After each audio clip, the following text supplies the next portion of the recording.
또 절대 잊지 말아야 되고 또 잊기 힘든 사건이 있었던 곳입니다. 5.18 광주 민주화 운동이죠. 저희가 아마 그 시대를 살아서 그런지 그 어느 사건보다도 더 이렇게 막 가슴이 와닿는, 미안하고 사실 이게 너무 거대한 주제라서 이걸 뭐 어떻게 이야기를 해야 되나 고민을 많이 했는데 아이스의 범잡이니까 범죄라고 이걸 저는 보려고 해요. 이것을 그렇게 이야기를 이제 해보려고 하는데요. 사건의 시작은 11.6이라고 박정희 대통령이 그 자신의 측근의 총에 맞아서 사망하는 그런 사건이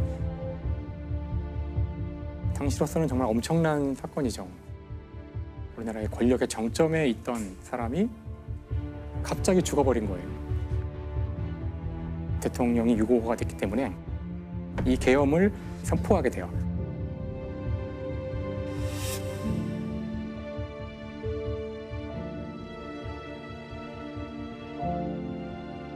그러자 이제 그 이후에 수많은 일들이 벌어질 수 있는데 그때 일어났던 여러 가지 일 가운데 하나가 결국 이제 광주에서 일어난 이 비극이었는데 일단 대통령이 유고가 되자 빨리 이 사건을 누군가가 빨리 그 조사를 하고 해결을 해야 되잖아요. 네네. 그래서 이제 합동수사본부가 꾸려지는데 합동수사본부의 본부장을 맡은 사람이 바로 당시 보안사령관이었던 전두환. 당시 군 내부에 있었던 이제 하나회라는 사조직이 있었는데 육사 11기 중심이었죠. 그렇죠. 네. 11기에서 시작돼서 쭉 이어지는 특별히 잘 골라서 훈련시킨 엘리트라고 할 수 있는데 거기에 우두머리가 사실은 전두환이었고요. 결국은 이제 나중에 신군부라고 저희가 부르게 될 텐데 전두환을 정점으로 한 이 신군부가 쿠데타를 일으키기로 결정을 하고 차근차근 우리나라를 무력으로 점거하는 그런 결과까지 가게 되는 거죠. 그 약간의 무력 충돌이 있고서는 군을 장악하게 돼요. 사실 사람들은 오래되었던 그 박정희 정권의 독재가 끝나자 이제 우리가 민주주의를 다시 할 수 있지 않을까? 대학생들도 다 거리로 나와서 빨리 계엄을 해제하고 우리 정상적인 선거를 치러서 민주주의를 복구하자 이제 이런 열망들이 있었고요. 이미 벌써 그때 전두환이란 이름이 나와요. 계엄 철폐, 전두환을 물러나라.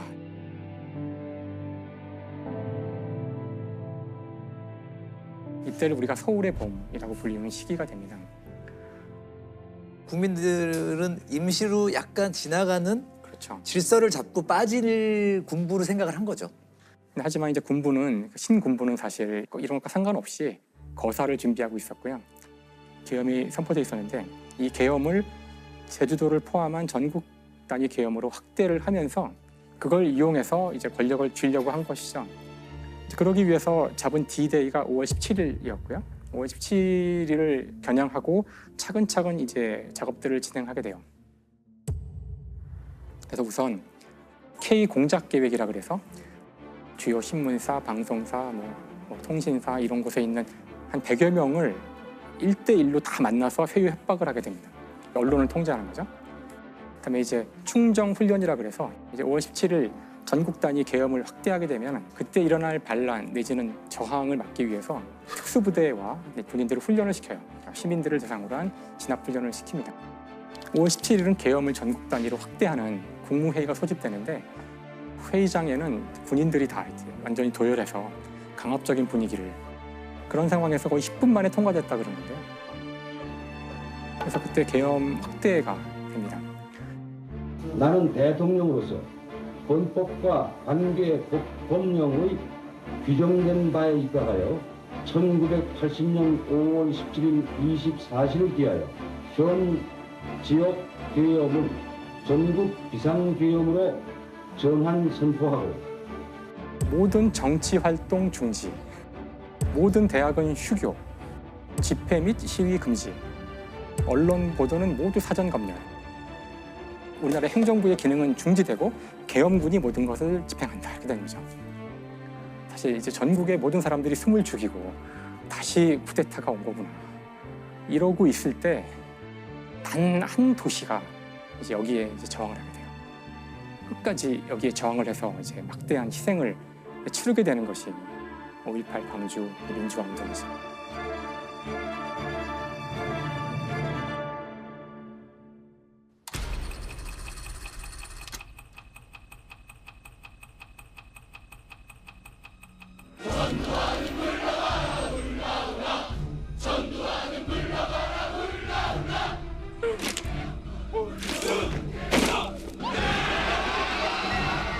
전남대와 조선대에 투입된 군인들이 총에다가 착검을 한 상태로 들어가서 막 학생들을 이제 체포하게 되죠. 평소 같으면 조금 이렇게 시위를 하면은 쫓아버리고 말았을 것 같은데 이 공수부대원들은 일단 한번 찍으면 막 피곤죽이 되도록 사람을 막 폭행을 하고 끝까지 추적해서 마지막까지 쫓아가서 그래서 이유를 모른 채 수많은 사람들이 그냥 연행을 당하는데 이날 연행된 사람만 405명, 68명이 외상, 12명은 중태라고. 특히 이제 이날 그 청각장애자인데요. 김경철 씨라는 분이 있는데 첫 번째 아마 그 사망자라고 볼 수 있습니다. 길을 가다가 이제 막 공수대원한테 얻어맞게 된 거죠. 말을 못하니까 막 손짓 발짓을 하는데 그럴수록 더 많이 얻어맞는 거예요. 결국은 이제 다음날 죽게 됩니다. 사망하게 돼요.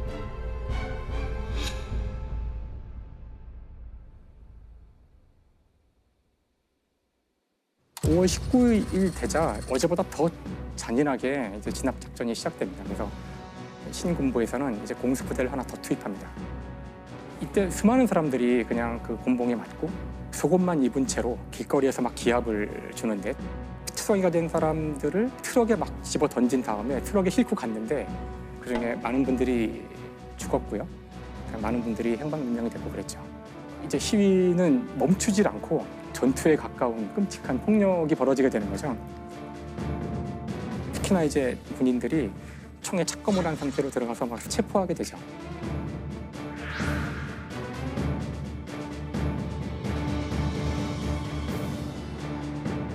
대검에 의한 그 피해가 너무 커져가지고 병원에 너무나 많은 사람들이 칼에 찔려서 오는 일이 벌어지죠. 대검을 착검했다고? 시민들 진압하러 나가는데 보통 대검 착검은 전시 아니면 대검 착검할 일이 없죠. 살상 무기로서의 역할이지 그게 상황을 제지하겠다라는 의도보다는 훨씬 더 넘어서는 행위라고 봐야 되겠죠.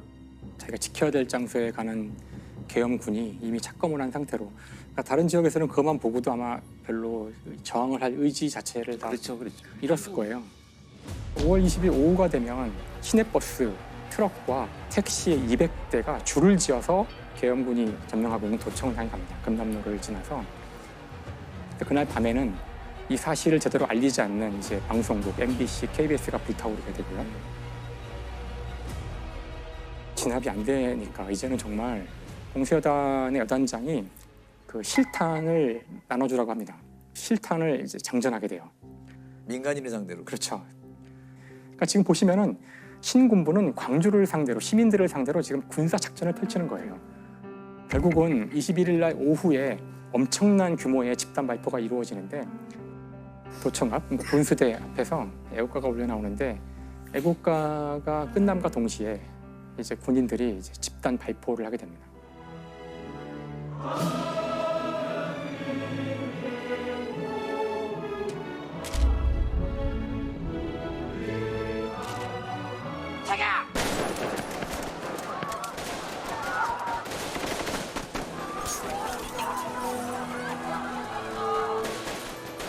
당시 이제 군인들은 무릎사 자세로 행렬로 나란히 서서 조준 사격을 시작하게 되고요. 그래서 그 순간 거기서 54명이 사망하고 이제 수백 명이 부상을 당했고요. 금남로 위에 있었던 여러 빌딩들 그런데 이제 저격수들이 올라가서 밑에 있는 시민들을 이제 그 조준 사격해서 다 죽이게 됩니다.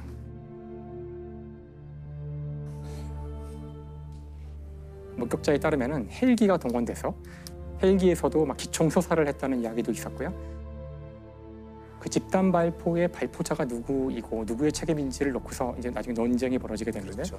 근데 사실 이제 발포 명령자가 결국 없다는 식으로 이제 이야기가 돌아가는데요. 아무도 발포 명령을 한 적은 없고 군인들이 너무나 상황이 급박하여 자위권 차원에서 총을 쐈다. 이제 이런 식으로 이야기를 하고 있거든요. 근데 정작 그날 죽은 군인은 한 명도 없어요.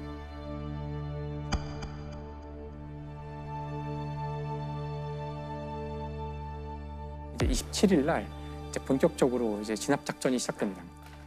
0시 0분에 모든 시내의 전화가 다 두절됐고요. 2시부터 이제 계엄군이 광주 시내에 진입하기 시작해서 5시 10분이 되면은 이제 모든 작전이 종료됩니다.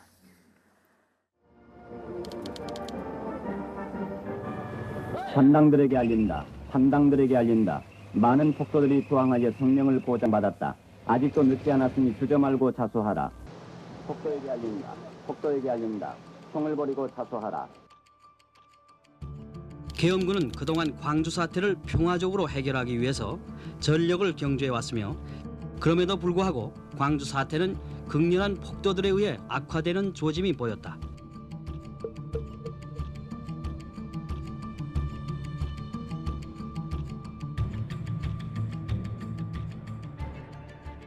이렇게 해서 약 열흘간 벌어진 일입니다. 5월 18일부터 5월 27일까지. 사실 5.18 광주 민주화운동 때 저는 초등학생이었거든요. 네. 전혀 몰랐죠. 전혀 알지 못했어요. 기억하시겠지만 그때 광주라는 단어 자체가 금기어였고 맞아요. 네. 대학에 들어가서야 비로소 자세한 내막들을 다 알게 된 것 같아요. 이게 이제 알려지고 나서 뉴스에 관에다가 전부 이렇게 태극기를 덮어가지고 자꾸 오열하는 장면들이 뉴스에 그 이후에 이렇게 나오기도 했었거든요.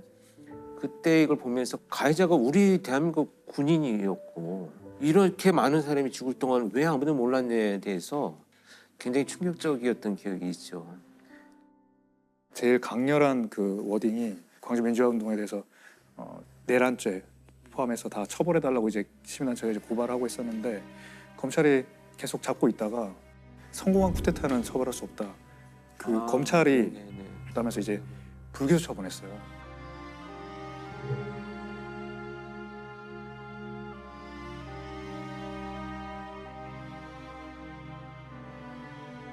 그때 이제 그게 난리가 났고 저는 이제 법대에 갔으니까 저의 주변에서 이게 법적으로 맞냐 가지고 굉장히 이야기를 많이 했던 그때 기억이 납니다. 전 국민적인 분노를 일으킨 말이었는데 엄청난 이제 저항이 있자 이제 이걸 헌법소원을 내게 되고요. 헌법재판소에서 이걸 검토한 다음에 처벌 가능하다는 결정이 내리자 97년 4월 18일 날 대법원 판결이 나옵니다. 성공한 쿠데타도 처벌할 수 있다.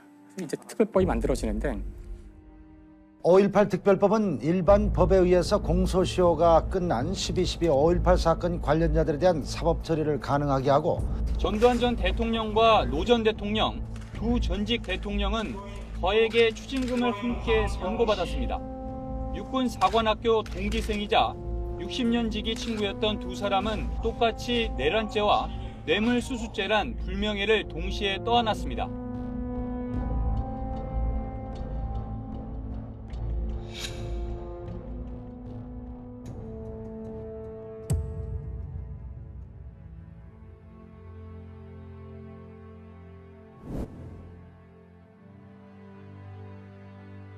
전두환은 이제 사죄 한마디 없이 세상을 떠났습니다. 여전히 논란거리도 굉장히 많죠. 그렇죠. 예.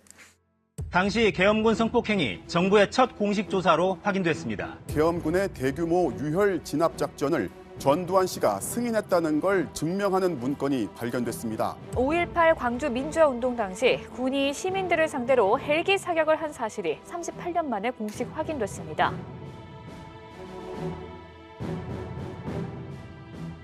(1997년) 판결에서 이제 다 해결하지 못했던 발포자가 누구인지, 행방불명자하고 사망자의 숫자가 정확히 어떻게 되는지, 그다음에 계엄군이 실제 자행했던 성폭력이라든가, 그때 당시 그런 거 아예 얘기도 안 했거든요. 그다음에 헬기에 의한 사격이라든가 이런 것들을 우리가 다시 깨끗하게 좀 정리를 해야 되지 않을까. 그래서 사실 헬기 사격이 중요한 이유 중에 하나는 당시 발포 명령자에 대해 논란이 있잖아요. 누군지 모르니까. 헬기는 절대로 자위권 발동으로 총을 쏠 수가 없거든요. 그렇죠. 누가 헬기를 위협할 수 있겠어요? 그러니까 이제 그래서 이건 이제 굉장히 중요한 증거가 될 수 있고요. 245라는 숫자가 처음에는 의미를 몰랐는데 그 245가 빌딩에 남아 있는 그 헬기의 기총 쏘사 자국의 개수가, 그러니까 탄은이 245개라는 뜻이더라고요. 245개는 난사를 했다라는 거거든요. 네. 계속. 그 민주화운동이 있은 당시 거기 현장에 있었던 조비오 신부님이라고 계신데요. 조비오 신부님이 헬기가 그 기총을 쏘사했다, 이제 이런 증언들을 많이 했었거든요. 여러 증언들이 있었는데 당시는 신군부 쪽에서 헬기가 뭔지도 모르는 민간인들이 무슨 소리냐고, 그거 그냥 헬기 소리라고 이래가지고 당시 조사도 이루어지지 않아요. 그냥 제기만 됐다가 그냥 묻혀버립니다. 근데 2016년 전일 빌딩이 리모델링이 되는데요. 그 과정에서 파악이 되고 있지 않았던 그 탄흔에 대한 조사가 자세하게 이루어지게 돼요. 국립과학수사연구원이 총탄 흔적은 헬기 발포에 의한 것이라고 결론냈습니다. 국과수는 창틀을 뚫고 지나가거나 스쳐 지나간 총탄이 벽에 박혔다며 탄도를 계산했을 때 공중 정지 상태에서 비행 중인 헬기에서 쏜 것으로 보인다고 덧붙였습니다. 각도 같은 것들을 조사해 보면은 총알이 날라온 위치는 건물로부터 대략 한 50m 떨어진 지점에서 높이 28m, 30m 위에서 쏜 거예요. 안에서 쏜 것이 아니라. 그런데 그 일대에는 이것보다 높은 건물은 없어요. 이 건물보다 30m 정도 높인 위에서 이런 각도로 쏠 수 있는 비행체는 헬기밖에 없다는 거예요. 그럴 수밖에 없죠. 2018년 2월 국방부에서 헬기가 광주 시민을 겨냥해서 실제로 사격했다는 것을 이제 인정했죠.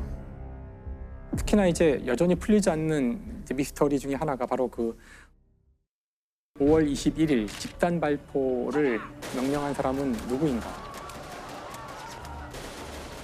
97년 이후에 발포자에 대해 새롭게 알아낸 사실이 몇 가지 있어요. 당시 이제 이군 사령관이 5월 23일 그 전두환에게 보여준 문서가 있는데 그 문서에서는 진압작전에 대한 제안을 하는데 그것에 대해서 각하께서 굿 아이디어라고 하셨다. 당시 이제 증언에 따르면 이 각하는 전두환이다. 적어도 이제 충정작전, 그러니까 진압작전을 동의했다는 거는 이제 기록에 있는 듯한 거죠. 그 어떤 자료가 또 발견됐냐면은 광주의 경찰이 T공수여단의 그 사령부에서 일어나고 있는 일을 이렇게 와서 참관하고 그랬대요.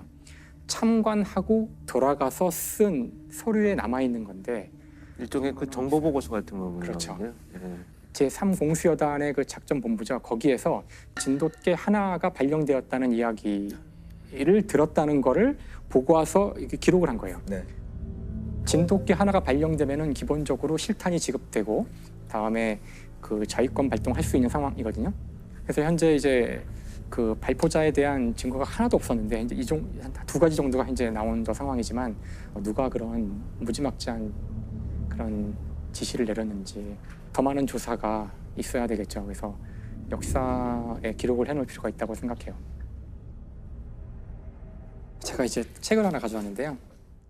많은 분들이 알고 계시는 한강 작가죠. 광주 민주화운동에 있었던 6사람의 이야기를 담고 있는데 사실 이 책을 저는 읽다가 도저히 다 못 읽겠더라고요. 저 웬만해서는 읽는데 이거는 진짜 보다가 나중에는 여기서 제가 하나만 이야기를 읽어드리려고 그래요. 죽음을 당한 고등학생이 죽은 상태에서 자기 이야기를 하는 거예요. 썩어가는 내 옆구리를 생각해. 거길 관통한 총알을 생각해. 처음엔 차디찬 몽둥이 같았던 그것. 순식간에 뱃속을 휘젓는 불덩어리가 된 그것. 내 모든 따뜻한 피를 흘러나가게 한 구멍을 생각해. 나를 조준한 눈을 생각해. 쏘라고 명령한 사람의 눈을 생각해. 그들의 얼굴을 보고 싶다. 잠든 그들의 눈꺼풀 위로 어른거리고 싶다. 그들이 악몽 속에서 피 흐르는 내 눈을 볼 때까지, 내 목소리를 들을 때까지.